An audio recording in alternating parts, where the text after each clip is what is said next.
We're just going to beatbox this whole session. 1 hour of beatboxing. And Yash. Can you beatbox?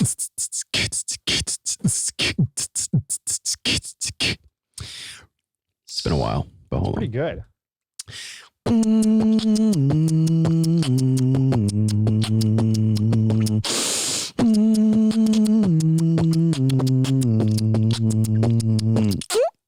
Dude, that was phenomenal.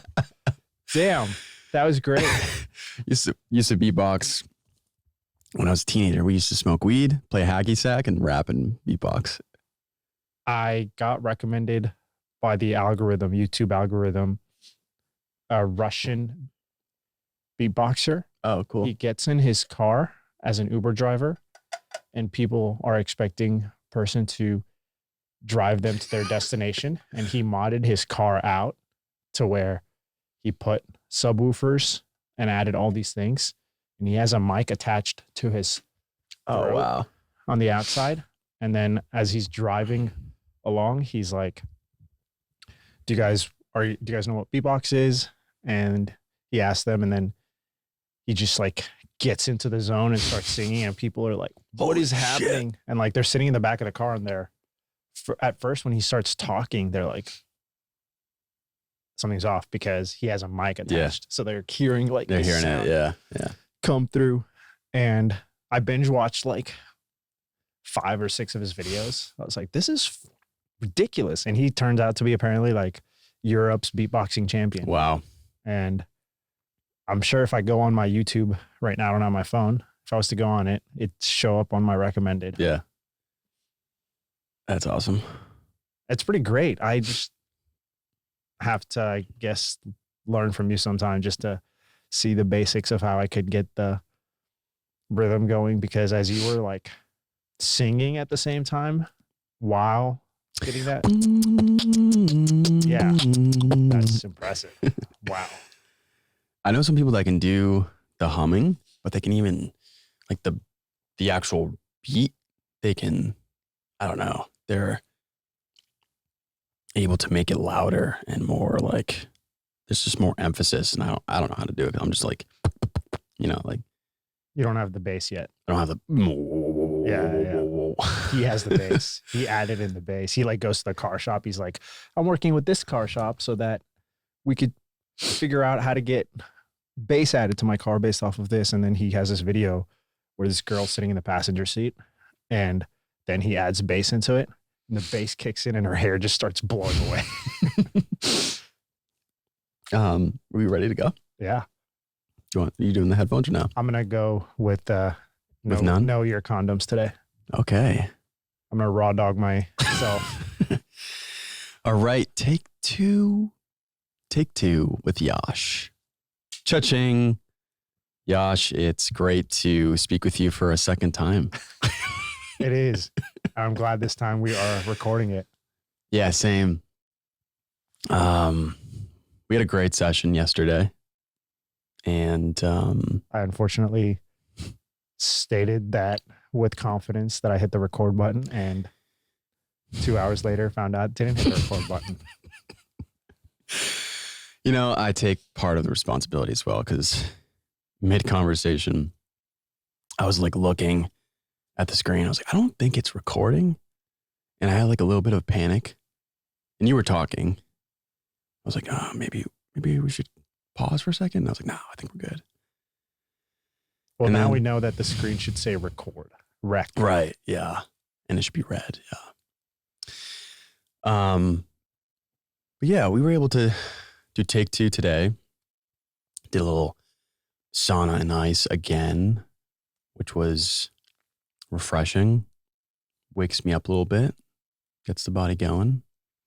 Are you drinking coffee? Yes, coffee. Had some athletic greens. With the Everyday Dose cup. Mm-hmm. It's a good mix. Yeah. Shout out to Jack. Everyday Dose. Yeah, I feel that the ice is enough of a caffeine for me where I'm like, it slaps me and I'm like, okay, I'm awake. Yeah. I'm going.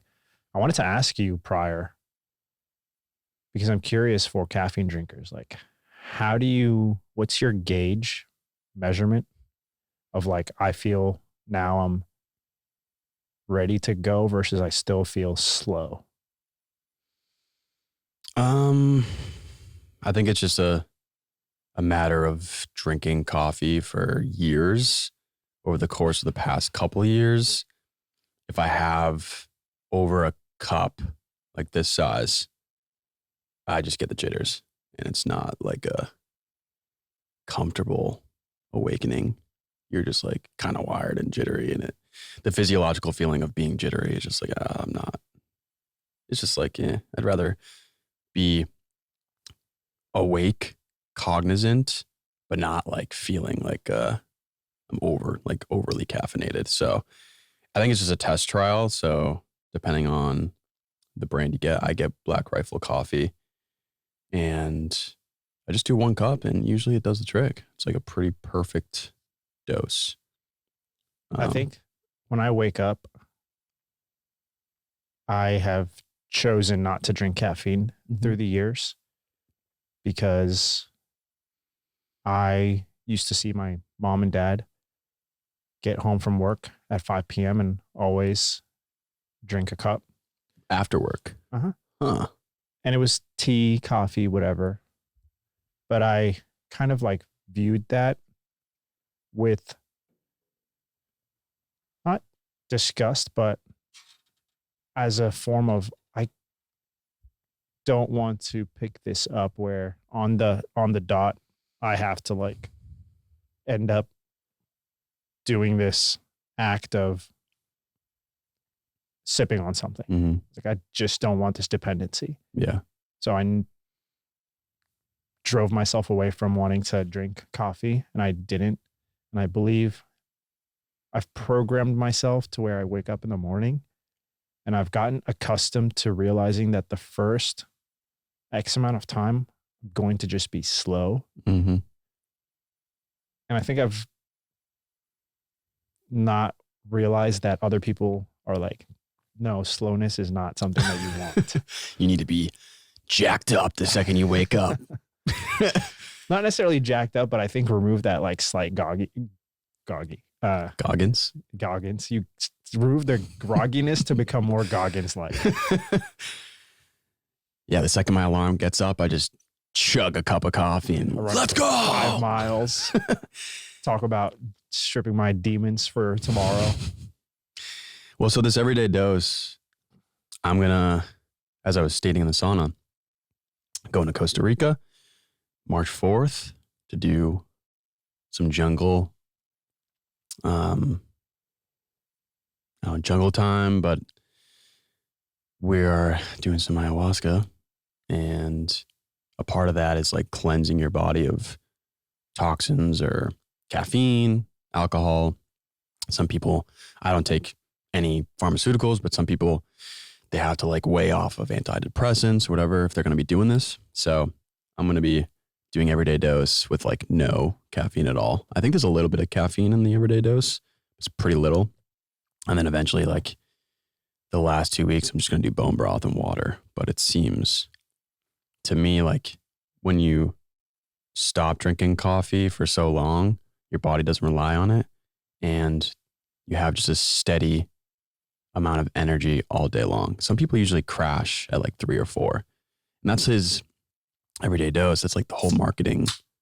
It's preventing the crash. For me, I listen to Andrew Huberman. I stare at the sun.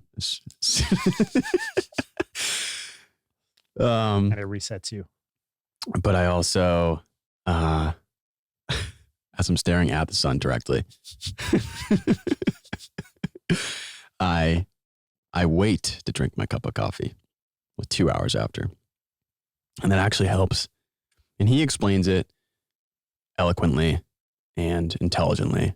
I probably wouldn't be able to do it justice, but it seems like if you drink caffeine as soon as you wake up, your body's hormone system doesn't regulate as naturally and as just like, you know, in a slow, regular process. Whereas like you drink a cup of coffee as soon as you wake up, you're just like, you're forcing your hormones to like start regulating. And so I don't know if that like, yeah, I'm not sure if because you're kind of forcing your hormone system to jumpstart, that's why you get that crash. But waking up, drinking water, bone broth, gym and movement, and then coffee is like, I get no crash at all, which is great. I use my roommate's dog to help me with this, Oh, where I'm like, dude, you want to go on a walk? I'm not doing this for you. I'm doing this for me. Let's go on a walk. And I think going on a walk by myself is way harder than having to walk a dog. So I use the excuse of walking a dog to get myself to get some sunlight. yeah. Yeah. When you're going to Costa Rica, is this going to be your first time doing ayahuasca? Yeah. And I think we turned 30 at the same time or close. So I turned 30 in April. I'm doing this in March, and I felt like it was fitting to do this as What you are go your into expectations? I was talking to my buddy Chris last night. He's done the same retreat with Jay, and he was saying how he didn't have many expectations, but he set a clear intention, which is what I'm trying to do as well. So That's go the ahead. best way to go about it, I would Yeah. agree. Where I went on a 30-day road trip back in September and October. And going into the trip, my trip document, I wrote out, I like had all these places listed out day by day, what I want to do, etc. Mhm. But at the very top, intention of the trip. Mm. And my intention for that trip was, what am I letting go of? Mm. And I used that as my North Star for the entire trip. There's no expectation as to what I get out of it, but what is it that I'm letting go of? When I got back, I felt crystal clear. Wow. Was Tell this the me. gorge? Yeah, this was Yeah. me going to the gorge. Yeah. And then I did not partake in ayahuasca, but I did intentionally choose to read and listen to How to Change Your Mind by Michael Pollan. Mm. I've got that book. And I took mushrooms 4 times Okay. on that trip. And I've been integrating for a while from Since then. since then, since Still. October. Wow. I would say like integration takes a while. I could probably say I've integrated it, but Mhm. on a day-to-day basis, me trying to get deeper into understanding my soul, since it's not something that I've necessarily explored Hmm. as much in the past, Yeah, same.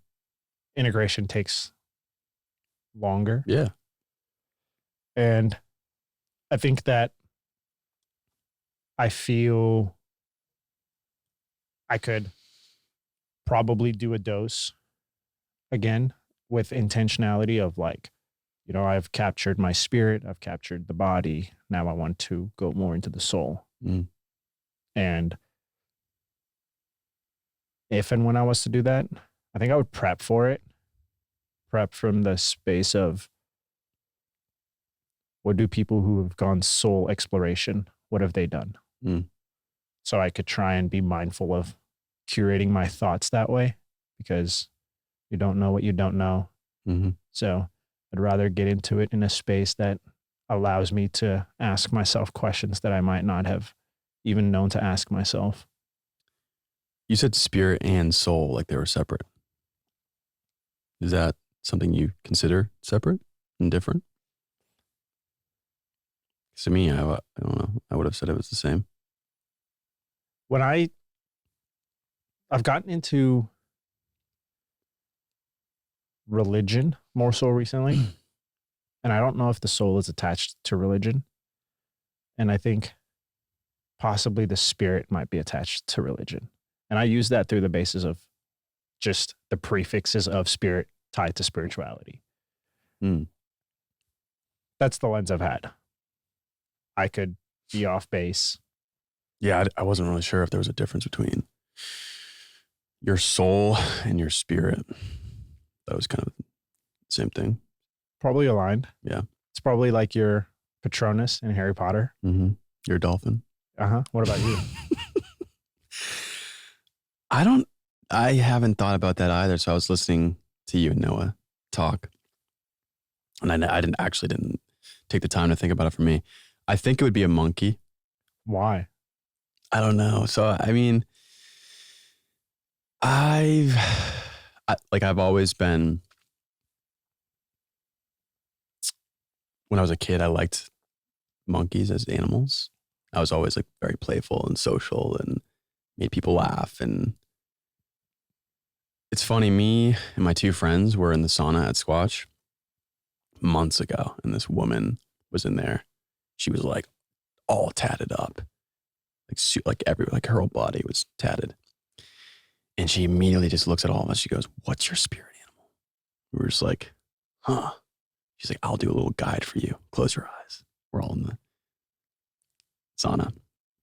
And she's just telling us to envision being in a jungle or somewhere outside in nature, envisioning yourself walking around. What animal do you see? And for me, it was a monkey. And she told me monkeys represent play and I think, yeah, play. And there was one other characteristic. But yeah, I don't know. Monkey is the first thing that comes to mind, but I'd have to think about it and write on it more. Why did you pick a dolphin? Very similar. I would say the playful aspect and curious. I think I'm a very curious minded person, and that leads me to explore a good amount. And I think I am well received by a lot of people around me based off of how I show up. And I think dolphins tend to be well received At times. at times. Yeah. I haven't heard bad dolphin I thought dolphins could be nuisance. molesters. Molesters. Wow. I have never heard that. This is a first for me. Okay. Look it up. No, I think it's like really, it's really rare. I'm now trying to picture how that would happen. But dolphins are like pretty intelligent. Yeah. You're not that intelligent. I'm just kidding. I'm working towards it. I'm just kidding, man. It's like a baby dolphin that early Yeah. steps. Baby Still have to identify as like, I'll go down the path. Oh, man. So where should we begin? Our conversation flowed very organically yesterday. And I think it can today too. I think yesterday I was remarking on how you've been like a new friend here at Squatch. Squatch has meant a lot to me in regards to being just like a second home where you can take care of your mind, your body, and meet new people. You've been extremely helpful with just the podcast process. It's pretty cool. We're both starting our own podcast journey. And aside from the podcast, just like seeing you DJing at the Squatch community workouts, seeing you just at different events, you've just given off this vibe of like absolutely selfless and just generous and kind. And yeah, I just really enjoy your energy. You're a good dude. And I look forward to watching your podcast evolve and seeing, where you go with the podcast, whether you change the name, whether you keep the serendipitous theme. And then also we were talking about just creating content in general and how that will become like your work of art. It's exciting to watch you grow. And then we're talking about Zach too and others starting a new podcast. And it's just an exciting time to start a podcast too. We were talking about AI and whatnot. So thank you for joining me for round 2. Yeah, thanks for having me for round 2. I think we continue the conversation around like spirit and soul. Yeah. We got slightly deviated from that as we went into Patronus. When I was on my road trip, I felt that my search for my soul that I was finding out was layers of like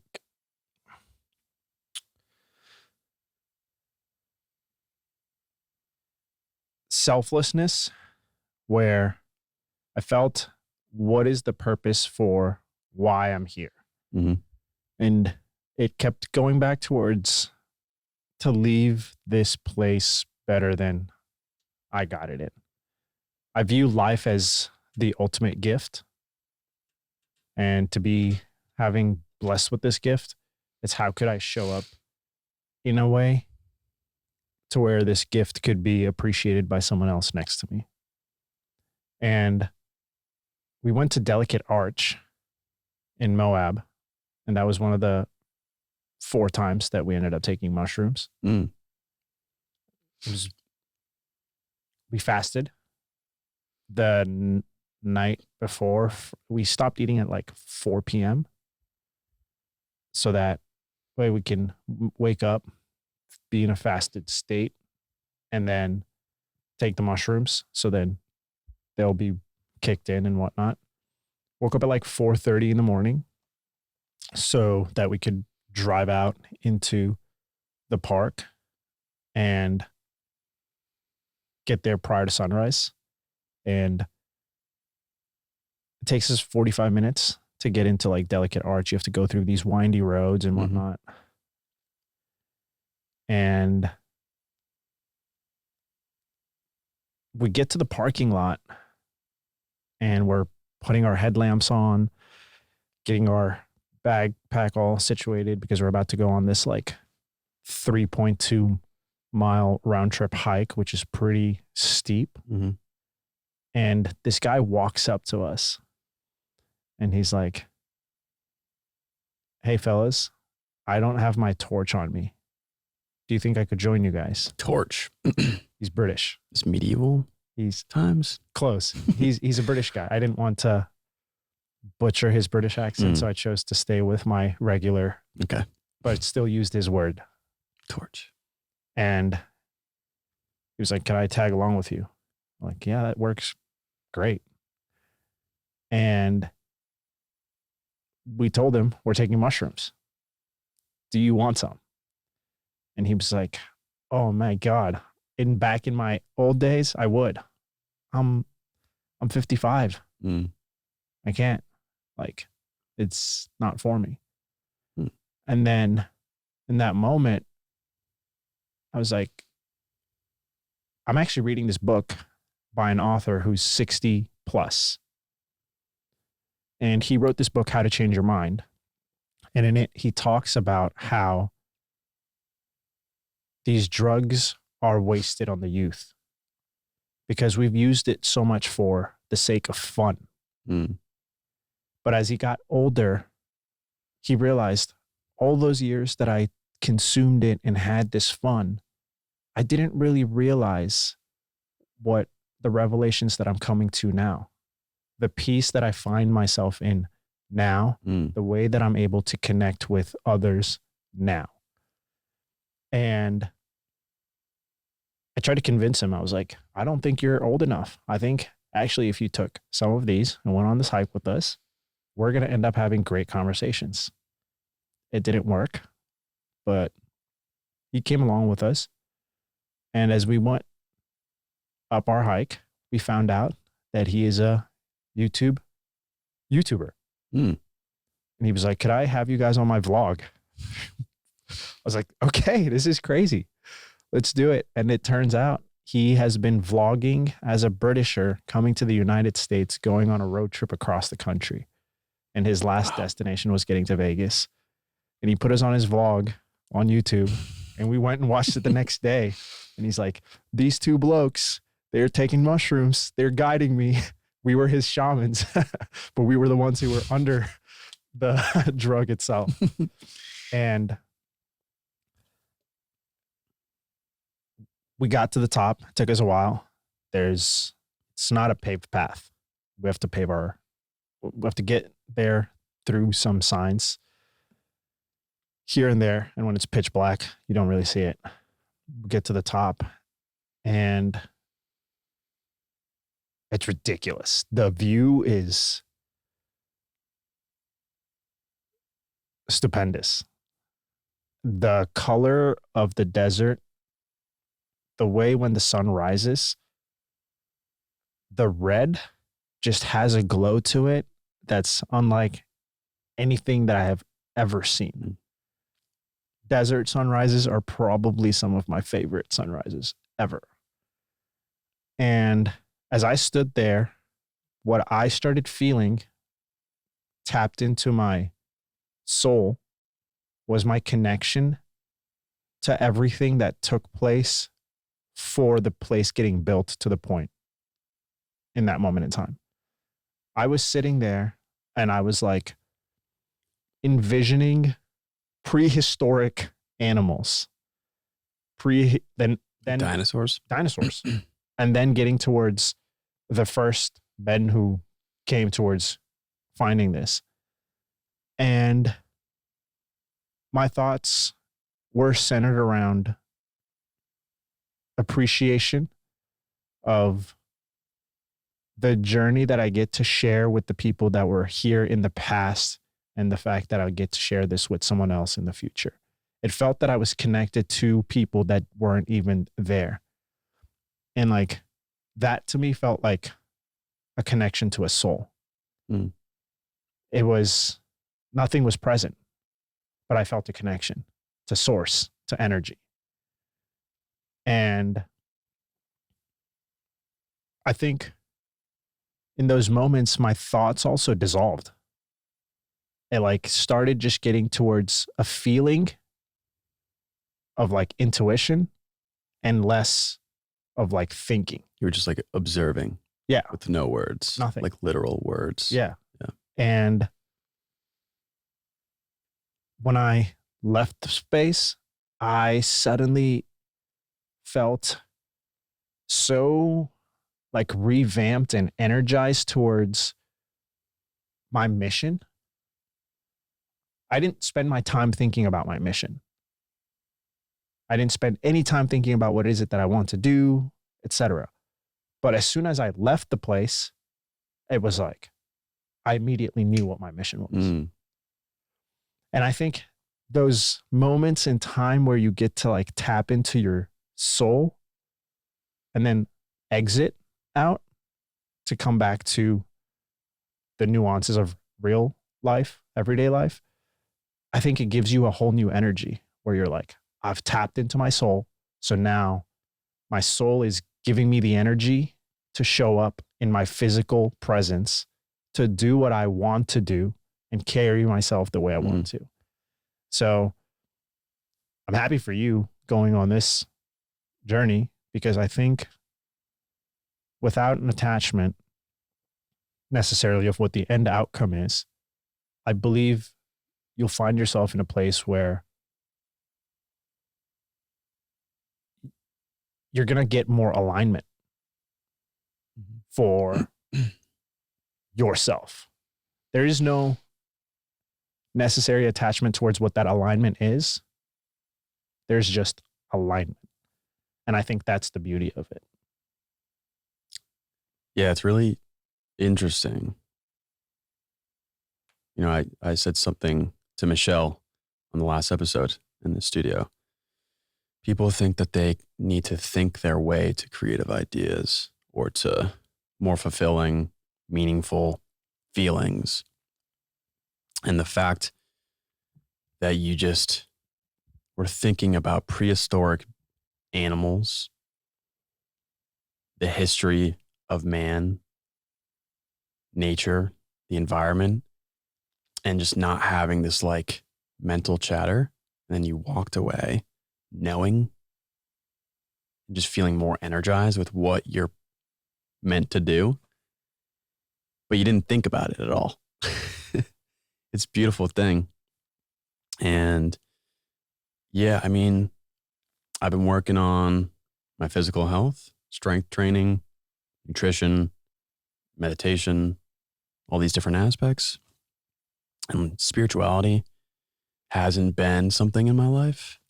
And so Jay leads these men's retreats. He's been doing it for a little over a year now. This is number 7.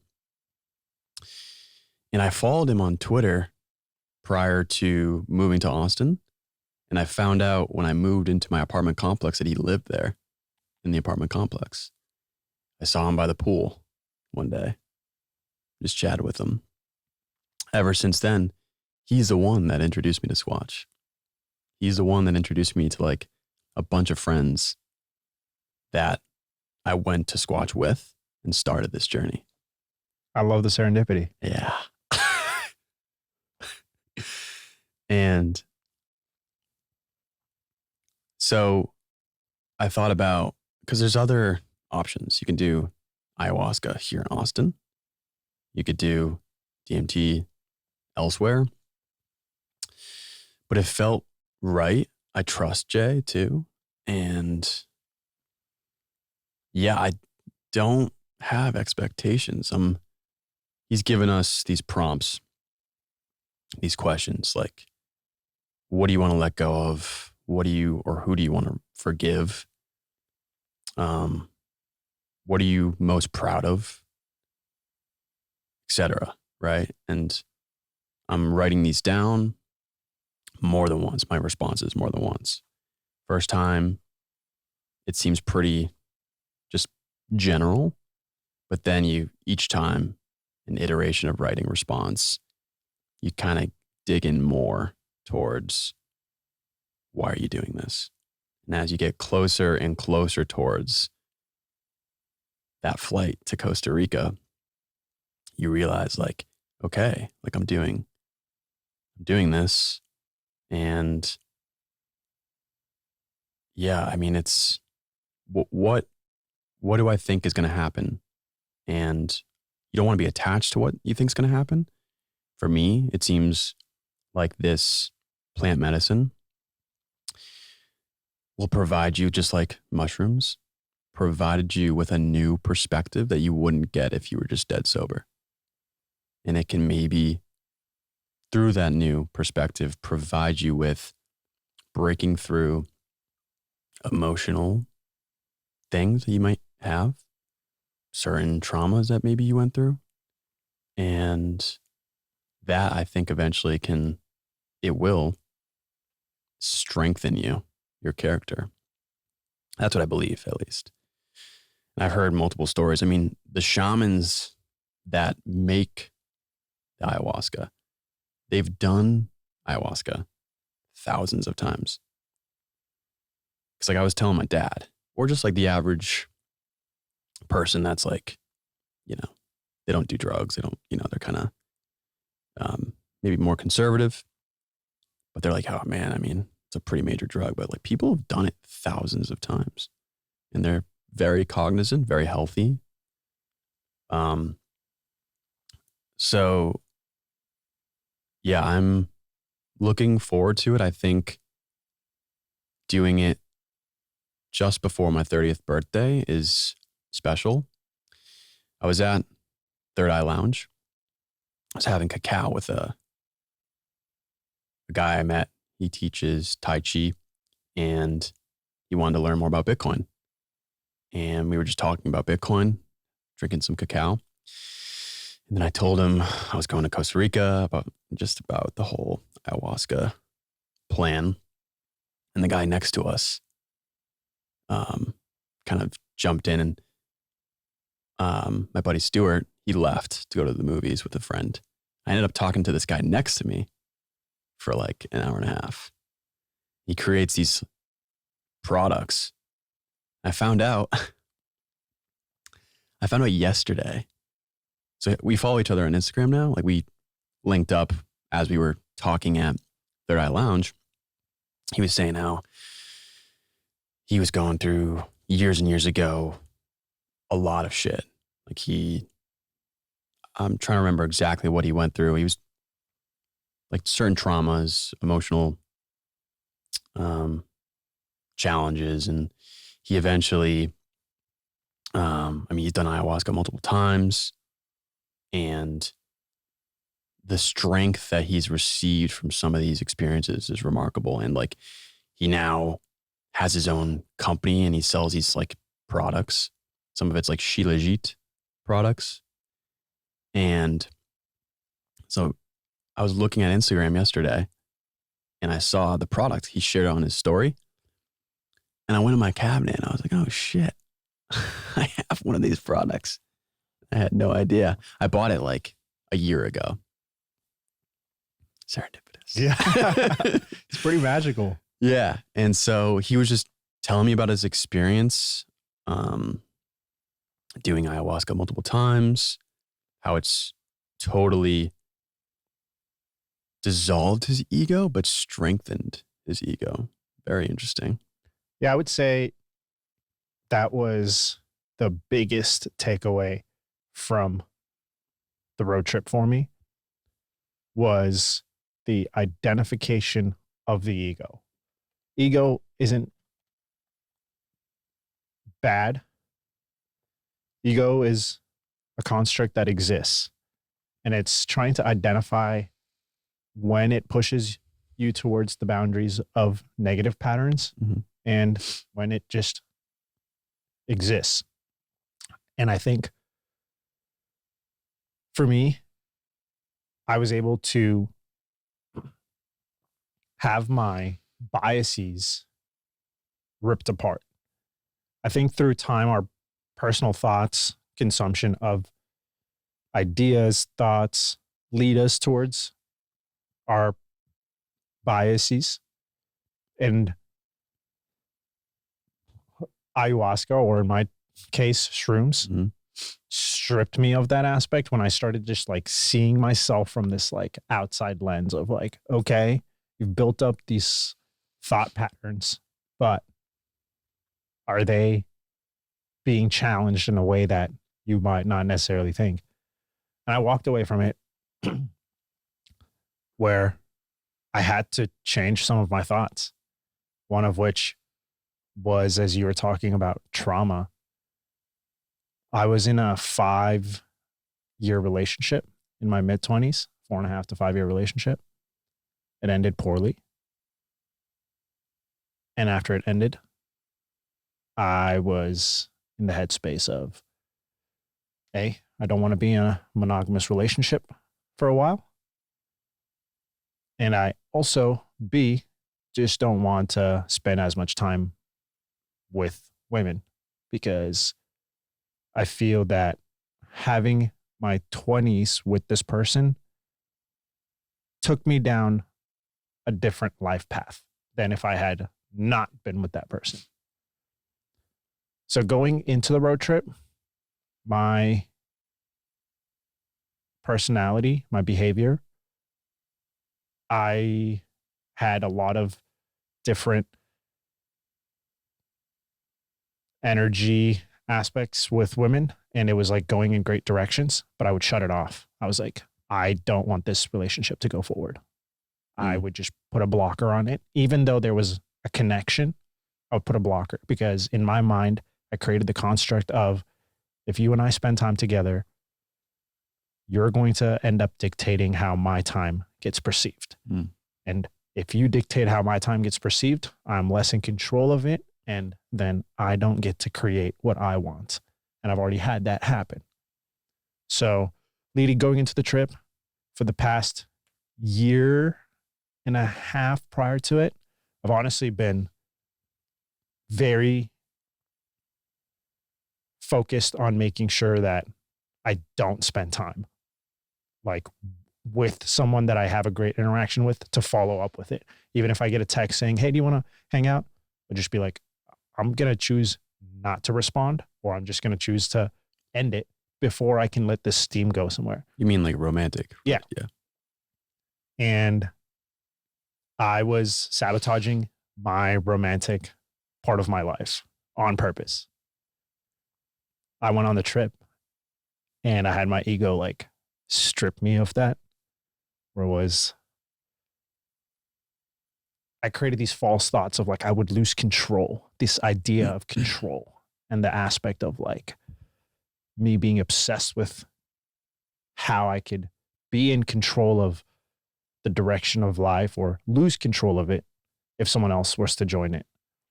And that was honestly the massive transformation for me, because I've come back and been very receptive and open to having the romantic side of my life, just let it guide me the way it does. And I've put zero blockers on it, and life has been great. I have had a lot more romantic relationships. At the same time, I still have control, where I now have the boundary setting of, okay, this doesn't fit my overall spectrum of what I want. So no, I just don't want to further this relationship. Versus rather prior, it was, I'm not even going to entertain the idea of letting it get to me, like dismantling whatever I thought it was. So yeah, stripping of the ego is definitely something that constantly takes place, I think. Yeah. And these different substances help in a way that you wouldn't be able to do otherwise. It's interesting that you bring up romantic relationships and control. Yeah, I mean, most of my life, I've wanted that control, that freedom. And I would still say to this day, I kind of have that. Like I want to dictate my day to day the way I want to dictate it. And I've also realized romantically, I want to pursue something like long term. And so I think ayahuasca can help with that. I'm hoping. We'll see. I think it's going to be a part of the intentions that I set, because, yeah, romantically, I had a serious relationship for almost 3 years. And yeah, it just felt like it didn't go well also. And I think that's just a part of being young, you know? But yeah, now I want freedom. We all do. And I think what I've observed is here in this section of Austin, Squatch specifically, there are people I've seen that are in a relationship, but they're very conscious of like leveling each other up through allowing them to be who they are, but supporting them in a way that's not controlling. So that's really cool that you mentioned you're able to explore romantically and not have this previous, maybe kind of attachment or controlling aspect to it. I think that's a healthy part of being in a romantic relationship. I think maybe our parents or generations before us, they had more attachment to their relationships for survival. Whereas now we're living in a developed nation with technology that makes us do magical things. And we're not in this survival environment. And I hope we don't get to that point. But yeah, I think people were very much more attached for survival. And that kind of passes on to generations, future generations. So yeah, I'm glad you were able to dissolve your ego a little bit and recognize that. It's pretty cool.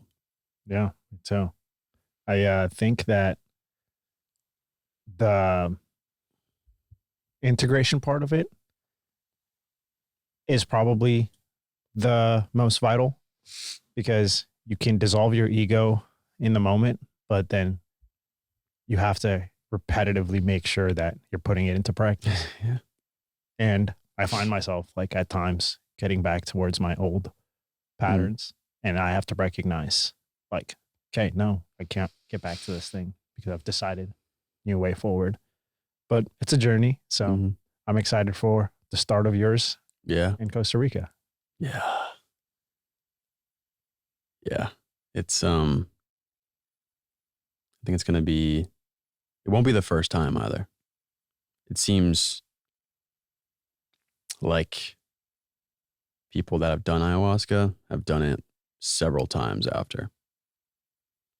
But who knows? I don't know. I think it depends on the person and their experience. So Yesterday on the podcast, you had unrecorded podcast. You brought up what your role at your current company is and fulfillment around it. My role, my mission in life, which I came away from the road trip feeling very strong about, is to bring out people's stories and to bring out people's missions in their life, to create serendipity, to show that your daily actions can lead to these small bits of beneficial luck. You chose to leave Massachusetts to come down to Austin because you wanted to create your new reality with your company, Unchained. And it turns out you ended up in the same apartment as this guy that you followed on Twitter. People might say that's lucky, but I think you played a role in that luck. And I believe all of us have the chance to do small things every single day that ends up creating what seems to be ridiculously lucky. It is lucky at the end of the day, but something had to happen prior. And on the conversation yesterday that we had about fulfillment with work, I had an idea for you as to what you could do with your content, because that's something that I believe you can create a lot of luck through, is creating content. Like the more content that you create, the more serendipity that you create. That's why we're podcasting, because we put ourselves out, and then it hopefully engages someone else to resonate with us and create more connections. And I think you would be a great bridge for what you mentioned Unchained sort of does with its own content. But the community around us at Squatch is not necessarily financially educated. Yeah. And I think there exists that small aspect of you just showcasing some person at Squatch to bring them on board with their keys, or someone else runs into some other issue as you get along the roadmap. And I think a lot of crypto content that exists has become for the person who's in crypto. I don't think there's enough content of crypto education that's now geared towards the person who's not in it. And that could be my bias, where I feel that if I'm listening to what Bitcoin did or any other podcast, I think if I just walked into it, I would be lost. I have all this jargon being thrown at me. I have all of these things that I need a bridge to get me into this space. And I think where we currently lack that in this community is like the bridge. Like Squatch doesn't have someone as the focal point of like, oh wow, get me into this space. So my mind just went directly towards how is it that you could simplify that learning process. Yeah. Yeah, there's many different approaches I could take. That's the beauty of Bitcoin and Unchained Capital as a company.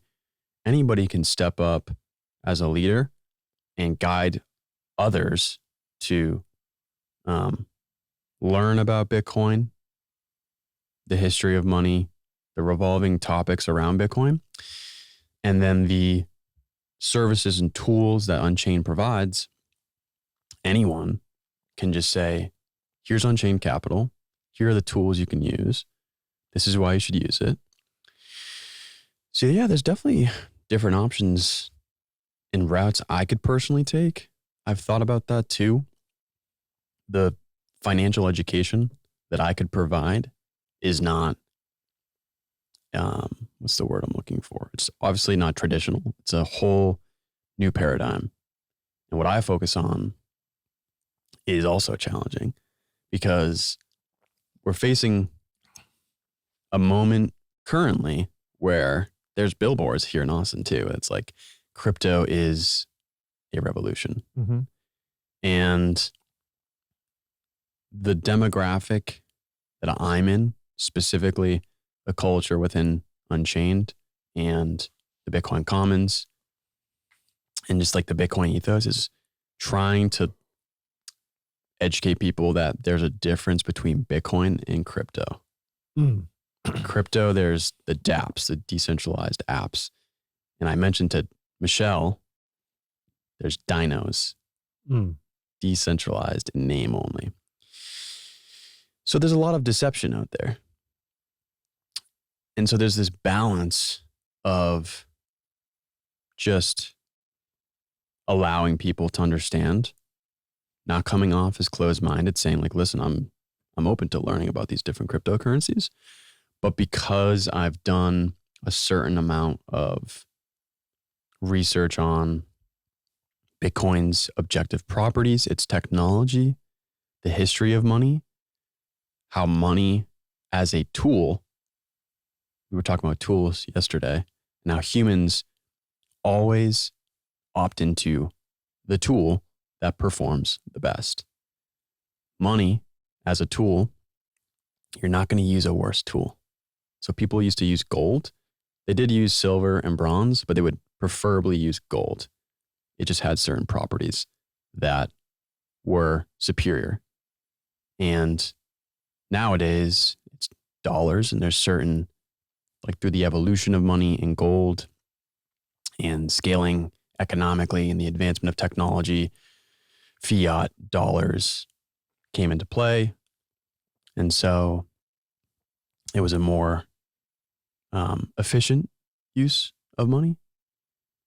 But yeah, not to go too far into the history of money, essentially, there's people that think, well, crypto is like this whole new innovative industry. And it's not, to me and to my beliefs and what I've learned, is it's not like allocating all of your eggs in different baskets like you would with a traditional stock portfolio. You could potentially make a profit in the short term, but in the long term, I'm pretty confident you would do pretty bad. You would probably lose money if you held on. As you are stating this, I recalled what exactly that you said yesterday that triggered this thought. You said something along the lines of generational wealth. Mm-hmm. Unchained, that's exactly how we market and what we believe in. Like if you go to our website, we say it's generational wealth. That Bitcoin is generational wealth. Yeah, it's definitely a long-term investment. You have to be patient. You have to have a low time preference. Low time preference versus high time preference is a very unique concept that Saifedean, the writer of the Bitcoin Standard, creates. It's really cool. And it changes the way that I've thought about money. Now, money as a technology and tool, depending on the structure of the technology, its properties, it shapes human behavior, which is mind-blowing. I think if people grasp that, like the majority of Squash community, they'd be like, oh shit. Because everybody here, they're not Bitcoiners, but I think they would be. Mm-hmm. And it's because everybody here is very intentional with their lives because they show up to take care of their physical health as a foundation, which then ripples out to their mental health and their relationships. I mean, to me, that's like the foundation of like a good quality life, is taking care of your body and your mind. And everybody here is just very intentional and mindful and independent thinking. And for the most part, it seems. So if they found out that like money is a form of behavior enhancing, or it affects the behavior of human beings, and that the current monetary system pushes us into a high time preference, which essentially means more short-term thinking behavior, I think everybody would be super fascinated by it. Yeah, I think a thought that arose to me was, who would be the ICP, ideal customer persona, for who your content is for? Because what my role as a person who produces people's podcasts, as someone who does marketing for a health company, it's trying to identify our mission, but then also identifying who the customer is that we're trying to talk to. You can't throw a wide net and say, I'm going to convert every single person in this world. There's got to be someone that I start with. And for me, if I was to showcase based off the information that you've shared so far, I feel that you have an ideal customer persona of young, new dads. Potentially, yeah. People who are just becoming fathers or mothers. And even young people too, I think, like, that are not becoming parents. I think because the people who are becoming parents are now more so grasping with the concept of generational wealth or generational actions. I have my actions that I do think about the impact that it plays, but the reality of it does not slam me every single day. The reality of seeing something physically in front of your eyes and having to interact is like, I need to act in a way that's going to make sure that this baby, this kid is going to be impacted without me there. So I feel, my mind just went towards like, who would that person be? I agree. I agree with all of that. And I think it's smart to focus on your ICP, your ideal customer, client persona. But I don't know if that's how I want to approach the podcast. For me, I just want to get the iterations in. I want to follow my natural curiosity. I know I'm not Joe Rogan, obviously. I see what he's doing. I see what like Lex Friedman's doing. I see what Huberman's doing. I would say actually more so Lex and Joe. It seems to me they just follow what they are very curious about. Yeah. They're not saying, well, I got to do this episode and have this guest on because my viewer base just goes up every time. It's so much more engaged. I don't care about that. It's kind of how we were talking about, like, I have this job at 9 to 5 as my foundational point of revenue so that I can just do this the way I want to do it. So I think that an organic viewer base would just arise. But I agree. I think that parents, new parents, but also younger people would care about this, especially if they realize like, ooh, I want to do the things I want to do and have free time in the future.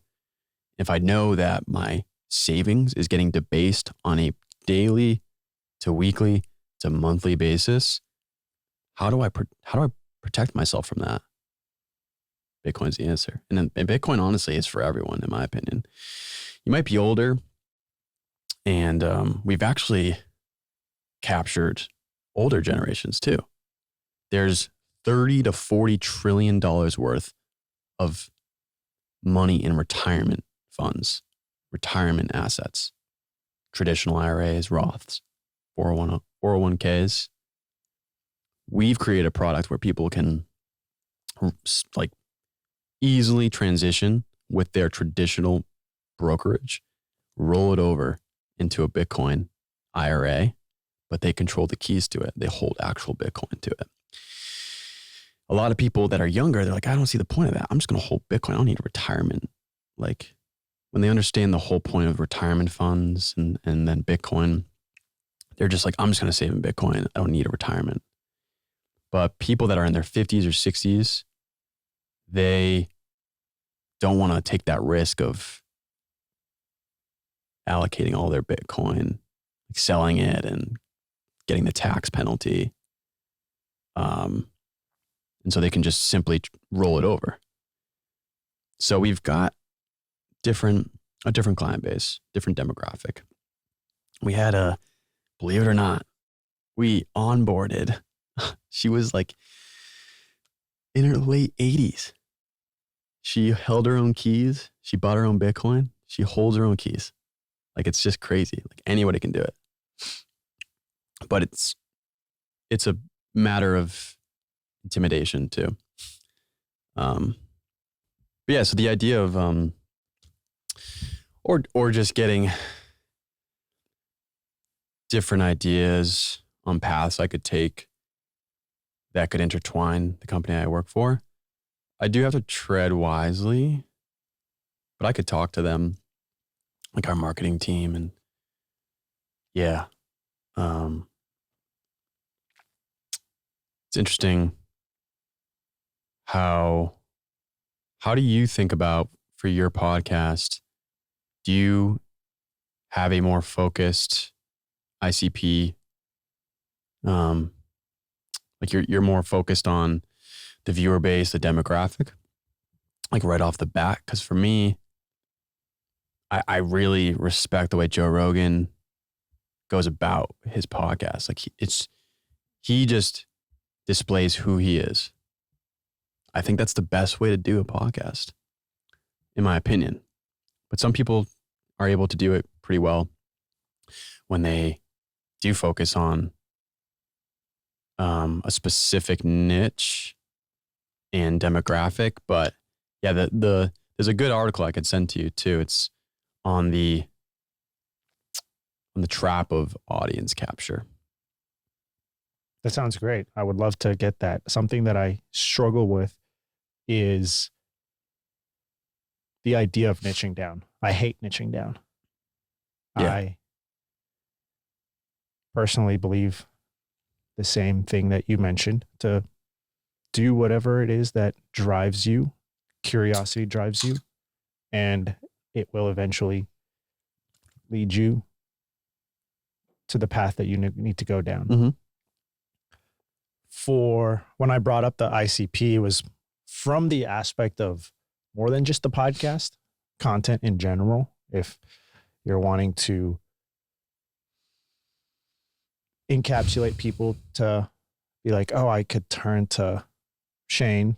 And part of the conversation we had yesterday was me asking you, how would you make your role more fulfilling? And I think your response was, if I could make it more educational. My role at Unchained specifically, yeah. Yeah. And then I believe you said you could make it more educational. Yeah, somewhat. I mean, yeah. We have a technical concierge department that leads like we do onboardings. It's called concierge onboardings, where we do Zoom calls and we provide education on what the clients are setting up, the elements of what they're setting up, Bitcoin as a technology.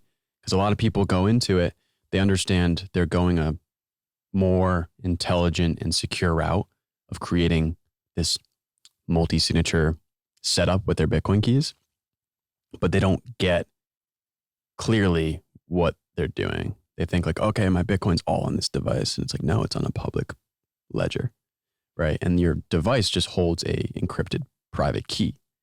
Now, yeah, so providing more education would be more fulfilling in that route. Cause like I'm in the operations team. So I'm not like hearing unique client stories and impacting like, having these different interactions as much. I do from time to time, but I think that's like a more impactful, like seeing people super appreciative of the education you provide and then like setting them up with a product and service that provides immense value in their eyes. Yeah. Based off of that is where I had that suggestion of your initial ICP could be education for that person. It doesn't even have to be that person. It's look at it through the lens of education. So if you were to choose to go down the path of, I'm going to make content that's just education of these calls, but I'm just going to do it hypothetical situation where people seem to be having these repetitive questions that they ask, but I'll just make it as content. So when I have someone else come up to me, I can point them in the direction of that rather than me get into the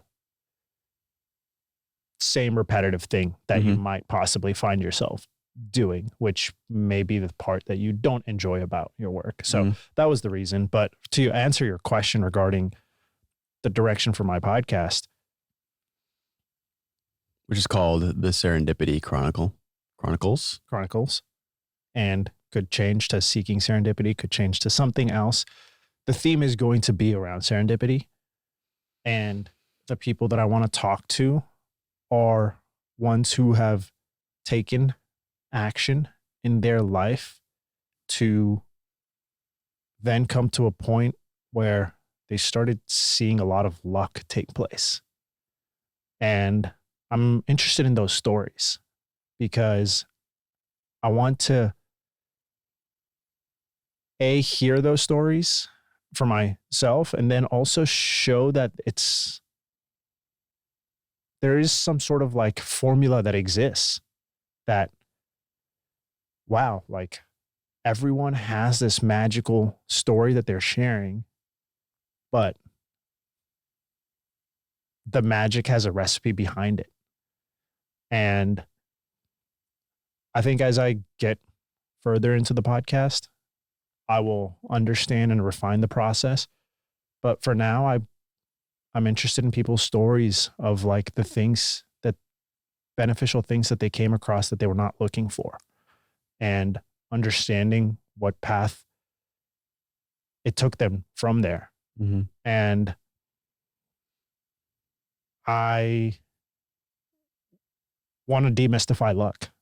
I keep getting told by a lot of friends around me that you are the luckiest person that I know, which I consider myself very lucky. I was born on March 17th, St. Patrick's Day. So I think got stamped with luck a bit, even though I'm not Irish. But I think a lot of my luck comes from curiosity and me openly asking questions that people might not even think about asking. I don't even know what my views are when it comes to luck.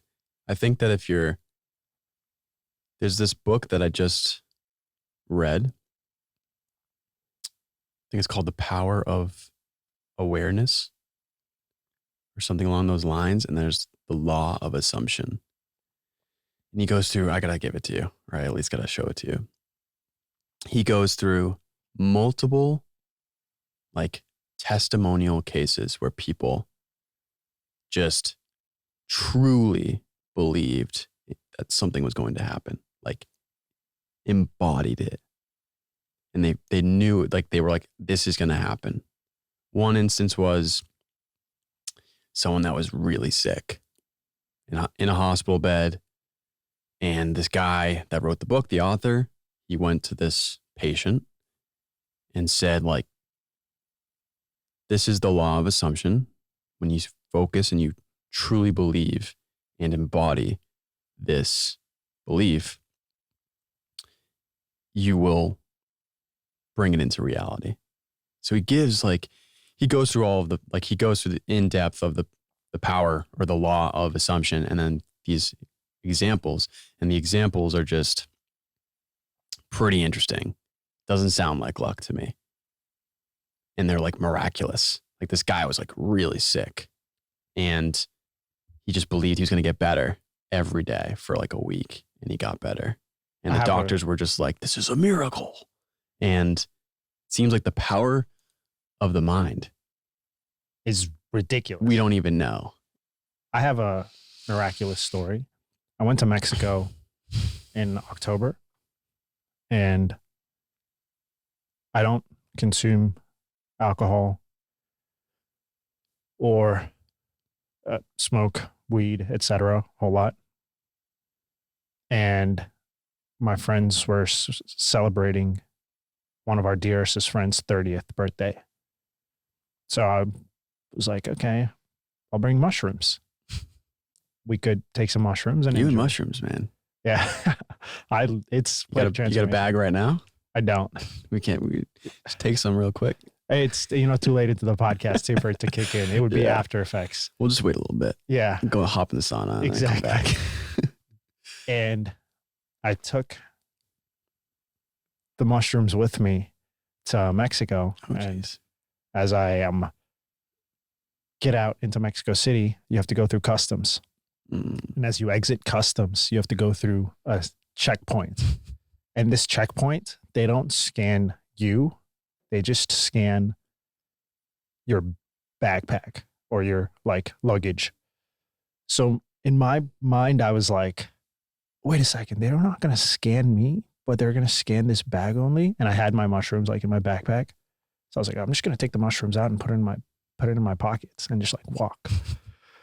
And this was a very fast drop off, because people were just drop off their bag and walk to the side, pick it back up, immediate.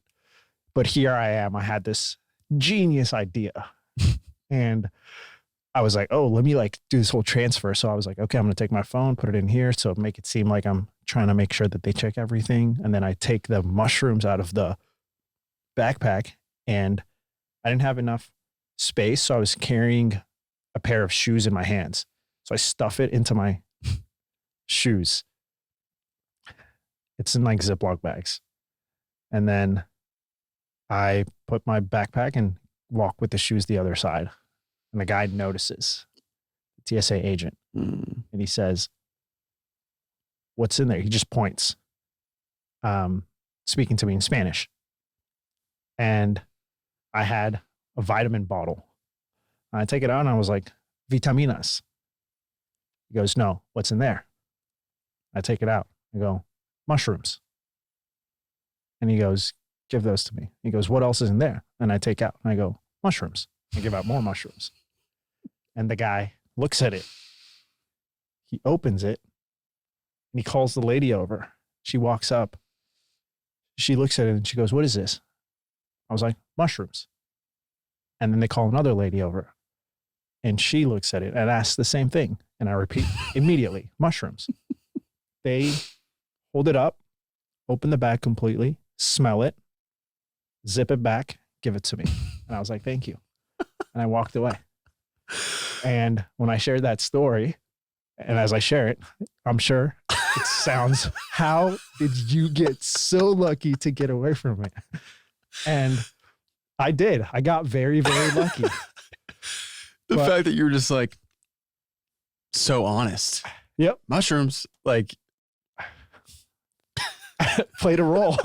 It played some role in the fact that I didn't stutter. I didn't stop. I just was pure, brutally honest. And Confident. yeah. And my roommate was on the other side. He saw The that whole happen thing. and he was like, his face was of despair. He was like, oh God, we're showing up and he's about to get arrested or something. And no, I went on my merry way. I enjoyed the rest of my trip. Do you know if it's illegal? I looked Like into a felony in Mexico? So in Mexico, they don't allow for travel with mushrooms. It was like pretty, like the TSA website's kind of unclear about it. They were slightly unclear about it as well, where they said they would, I didn't look this up prior. I just decided I'm going to do this. Smart. And after the fact, when I researched it, it said that they don't allow for people to carry it necessarily around, and you need to just be by shamans, etc., because there's a lot of places where they grow peyote and mushrooms, etc. So it's allowed in like those places, but to actually carry and travel, not so much. I got lucky, but there's still a paradigm of like, I played a role in my own luck. It's just like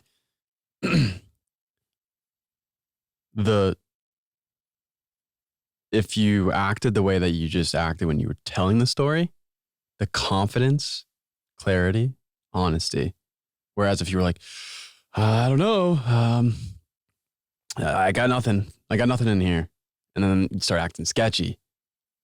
And they're like, oh, does this guy, is he violent? Is he a terrorist? The fact that you were just like, no, it's just mushrooms. Yeah. Just about to go trip some sack later. They're like, oh, mushrooms. Yep. All right. Go on your way. Enjoy. It's like that honesty, being calm, led you to not potentially go to jail. Yeah. We'll never know. But what we do know is nothing happened. I thought you were going to go down a different route and be like, yes, I took the plastic bag and shoved it up my ass. Nope. Damn. So with the mission of my podcast is just, have some of these stories of maybe people in business, in life, showcasing things where it just so happens like something random leads down a path of beneficial cases. In my case, there was no beneficial discovery. It was just a random piece of luck. There was no serendipity. Beneficial like result though. For sure. There was no serendipity is what I'm stating. Yeah. There was just luck, which is different from serendipity. Mm-hmm. And the mission of that podcast and what I want to do is showcase serendipity, not just necessarily luck, but serendipity. Mm-hmm. And I see myself doing that for a while. Yeah. It's exciting. And we were talking yesterday about content creation and the evolution of the creator and the evolution of jobs, the evolution of AI, advancement of technology. We got into how we think white collar jobs are screwed within the next couple of years. And just speculating on Naval's quote. There's 7 billion people in the world, 8 billion. I hope there's 7 or 8 billion jobs. And yeah, we kind of discussed on what we think is going to play out. And it seems like you believe the creator economy, content creation, your neighbor is going to have their own channel. There's going to be much more opportunity in micro companies of content creation. You think that's going to play out? I think so. I think that white collar jobs are going to be rewritten. And I think we're moving into a time period where work will be redefined from a creative standpoint and having to understand that because AI has single-handedly disrupted everything. And I read a post somewhere that said the internet brought the cost of distribution to zero. AI has brought the cost of creation to zero. Yeah, this is one aspect that we discussed. Like, in some people's subjective view, they might think AI getting rid of jobs is a huge negative, but it also automates processes like this, where we're spending no time on the clerical tasks, like the tasks that still require creativity, but they're more, opening up a software editing tool, editing the podcast clips, all that stuff. We essentially were saying, we come into the studio, you've set it up beautifully where you turn on a few lights, a few switches, a few buttons, you record, and it just ships you the raw files of audio and video. Now, I'll have to edit the full episode and then do the micro clips. And there's a captions app, there's Descript that really helps you with the pod clips that you release. But it would be interesting if you just record this, and as you're recording in the future, the clips are made, everything's made, like live, like gets shipped. Like, you don't have to spend any time on distribution, editing, which some people might like doing that, but you could do realistically like 4 episodes per week if you wanted to, because you're literally only spending time on this moment right now. Yeah, I think with AI, we've been able to speed up the process of creation of the assets that need to get distributed. And in a couple of years, I think we'll get to what you talked about, where all of those things could be instantaneously done for. And the beauty of the work is in the story that gets created here, the conversation that gets driven. And 2 years is a long time, actually. I don't even think it's going to take 2 years. The way things move rapidly, it could be next month. Seeing ChatGPT being released, like that's just one. That was mid-November, I think, is when it got out.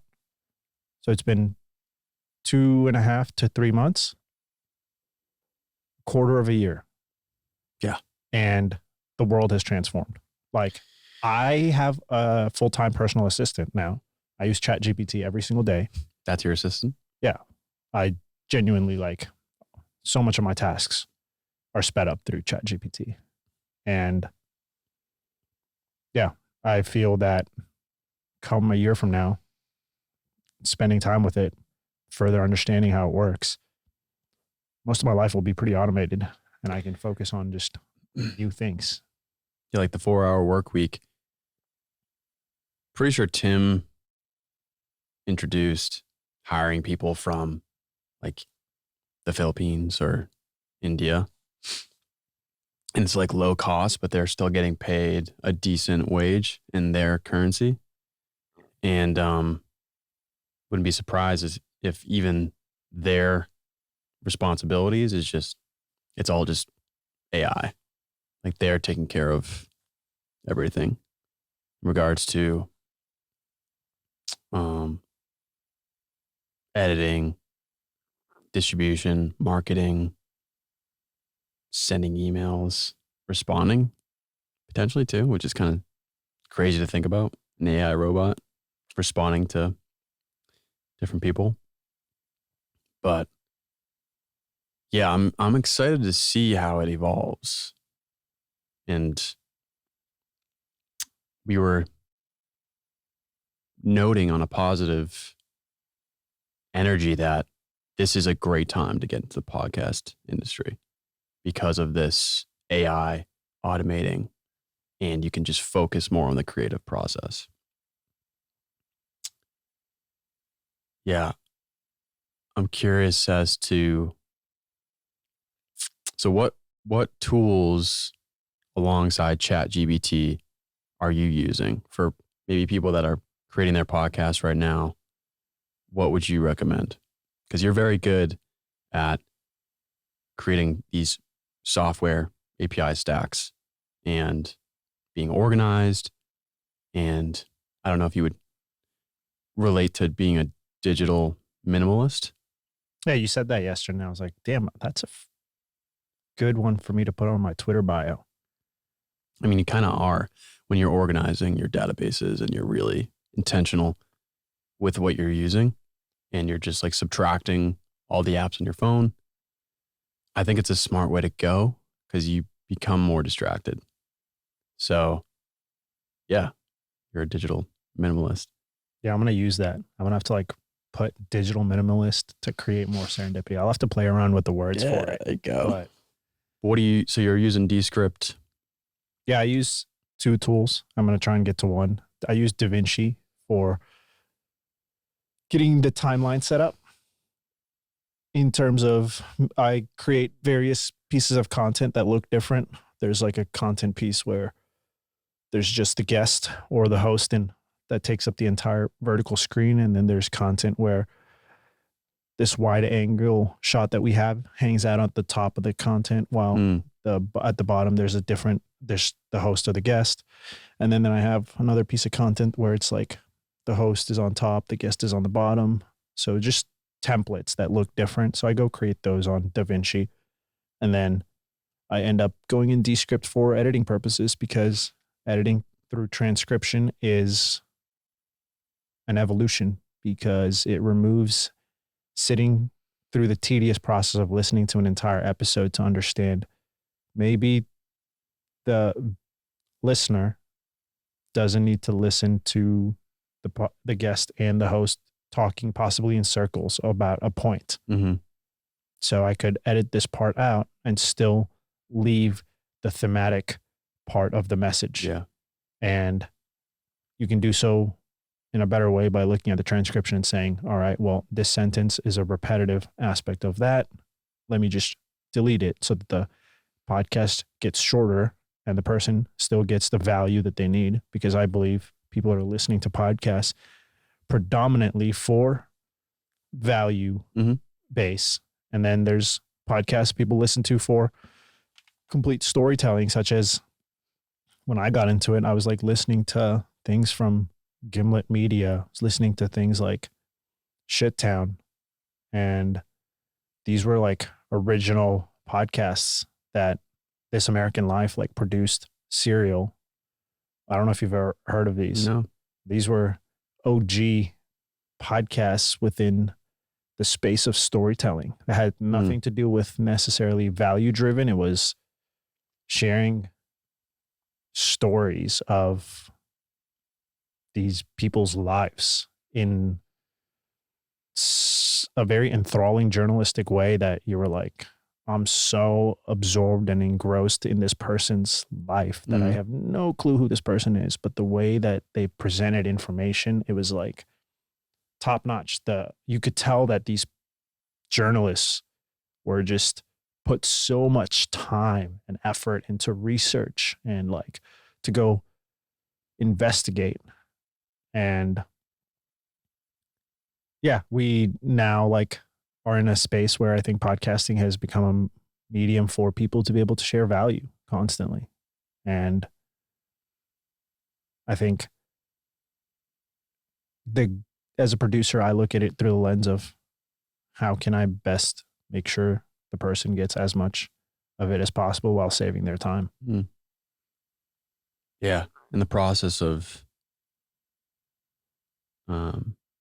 presenting value and preparing, so researching is really fun too, because you learn along the way and you learn how to ask better questions, which ultimately comes down to being a better thinker. We were talking about how we strive and practice becoming better thinkers. And we got into yesterday in our warm-up whether writing or meditating were effective tools. And I think they both are, but it seems like writing is the more foundational tool to really pick apart your beliefs, the vocabulary, grammar that you're using, being very precise with your words. Do you have a writing routine? I have one in my morning where I do my daily journal. That's my definite, consistent practice where I write my intention for the day. I write 3 things that I'm grateful for, and then I get into free thought. And free thought is just a bucket of whatever I woke up with. And after sitting down, meditating for a while, whatever stream of thoughts have hit me, or things from me reading the day prior, that I wake up with those thoughts just at the top of my head and just write about that and go from it. But I think I could improve my writing process a lot. I've actually come across something called second brain and working on creating my second brain, because a lot of thoughts are fleeting. They just go by. And your brain never necessarily has the chance to allow it to compartmentalize them properly so you can see which direction that you're going. And I use Notion as a tool for a lot of things. So I'm trying to build my second brain in Notion so that I don't have to do any of the work. I'm lazy. Laziness drives me forward in life. I take pride in the fact that I'm lazy, because I just want to set myself up to do the things that I can enjoy. So when I say lazy, it's like I show up and I move. I love movement, but I want to move because I enjoy it, but I'm not like, oh, let me just move all day long. Like I've moved for a while. It's made me feel good. And then I want to go enjoy something new. And it's like, how could I do it in a way where I don't have to push myself to go through hoops? That's my definition of lazy. Let me remove hoops. I'm not trying to go through hoops. I'm just trying to be more efficient. Yeah. That's just any human being's and nature. Yeah, I think where I've been possibly holding myself back as I reflect is I haven't built my second brain. I operate too much off of my individual brain. And I came across Tiago Forte, who talks about the second brain. And now there's various people who are going about implementing the second brain. And I'm excited for that journey. Yeah, that's something that I need to optimize on, using either Evernote or Notion. I like paper books, but I think eventually I want to get a Kindle, highlight different parts of books, and auto paste it into Evernote or Notion. Yeah, I think Tim Ferriss does that, I think. Too drawn towards paper books as well. I think the Kindle and all that stuff is more digital aspect when I'm trying and minimize it. So I think Tiago Forte talks about how he takes his notes in there. It's more tedious. It's obviously the non-lazy approach where you have to write in the book, and then you could end up taking photos, and then take the photos get automatically sent somewhere. So then you can use it that way. But yeah, I think for now I'm happy with physical books. Yeah. Yeah, same here. Eventually I might try to get a Kindle and repurchase books I already have and on paper. They're just cheaper via Kindle, so that I can expedite different pieces of knowledge from books, blogs, whatever it may be, into a database that I own. I have a couple of questions to conclude. Some of these rapid fire questions. Okay. What is something you believe that other people think is insane? I asked Michelle this, and she was like, I don't think people think this is insane, because She at said ice Squatch. bats, right? Yeah. Yeah, And yeah. Squatch, it's like a norm. For the Very cool. masses, it's like, I think something that I believe that others think is insane. Crazy. Back in 2016, I believed in Bitcoin. People thought that was insane. Now I believe strongly in AI. Some people think it's insane, but I wouldn't say that's necessarily the case. What is a belief system that I have that completely is fundamentally like, I don't know, different? I would say, something that comes to my mind real quick. It's like something we were just talking about, the law of assumption, power of awareness, and how we have very little knowledge of the mind, but how powerful the mind is. And Yeah, if thank you you. genuinely believe in something, you can most likely put it into action and like put it into reality. And that yeah, I seems think kind of what I believe in is that you get to create your own serendipity. And I think people would say that's insane. And you're just so lucky. yeah, so create serendipity is in Your power. Yep. That's my belief system. Nice. I would say that, I mean, through time, I have a lot of wild stories, and my bias is probably because of those wild stories, but I don't think there is a thing as like a special person. Like, I don't view myself as special. When I like do these things, I look at it through the lens of like, I did it means some other dude can do it. And if some other dude does it, I'm like, I think I could do it. Mm-hmm. So that's why I've gotten to the point of like, I just like, I'm not that special. Don't think like, oh my God, dude, you keep getting lucky. You're so lucky. I'm not special. I like don't view myself as special. So Yeah, you're just very intentional and focused. You were just saying how like you don't like to, I think you said it off camera, you don't like to stay still. We were talking about watching The Last of Us. yeah, You were like, I just don't like staying still. I like just doing things. And so I think that drive to want to be creative and have that, like having that energy just puts you in situations where you put things into reality. And people call it luck. yep. Another question. What advice would you give to your 20-year-old self? As we're having this podcast conversation, I'm like feeling pain and regret. Just by having the conversation with me, or just by the question itself?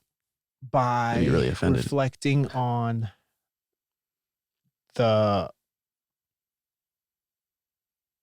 bits of information that I came across in life at the time that I've come across in life and the implementation of those bits of information. You made the point of Tim Ferriss talked about 4-hour work week, talking about outsourcing of work.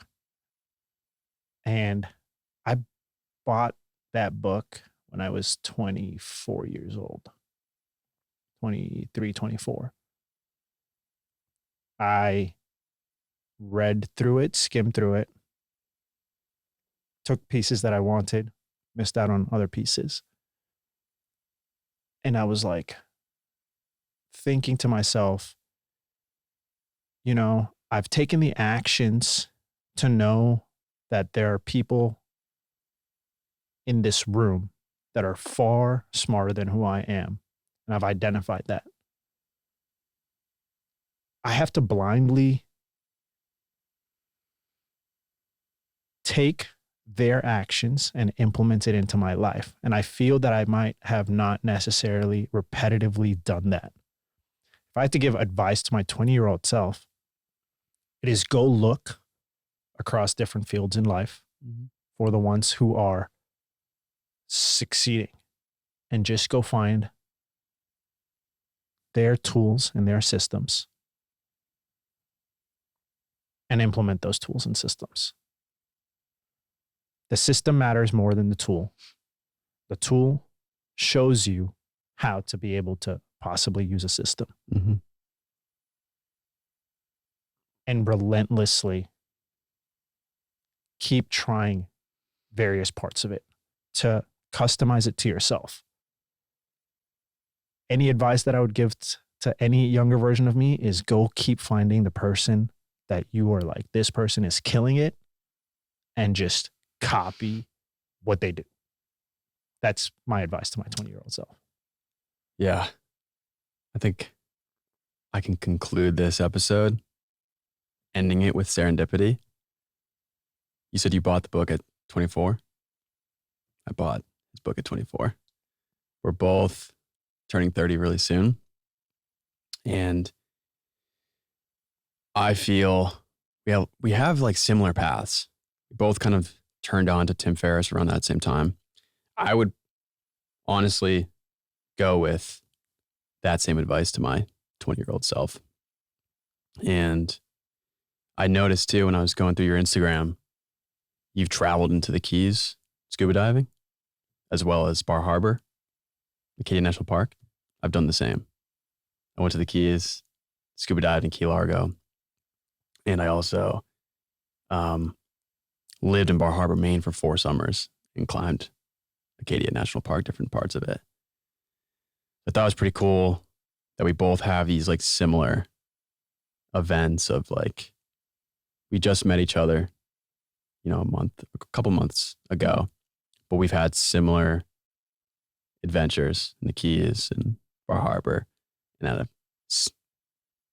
the same age, we turned on to Tim Ferriss and changed our lives. Yep. And now we're both starting podcasts. It's great. I love it. I'm excited for both of our paths to see a year from now, 6 months from now. Time's going to move fast. Yeah. And yeah, excited for this journey. I'm glad that you brought me on, and excited to see all the content from this and just the growth. Yeah, man. Thank you for jumping on. And yeah, I'm excited as well. And for both of our growth. And yeah, it's going to go by fast. We were talking about that yesterday. Time goes by fast. So be present. That concludes it. Dope.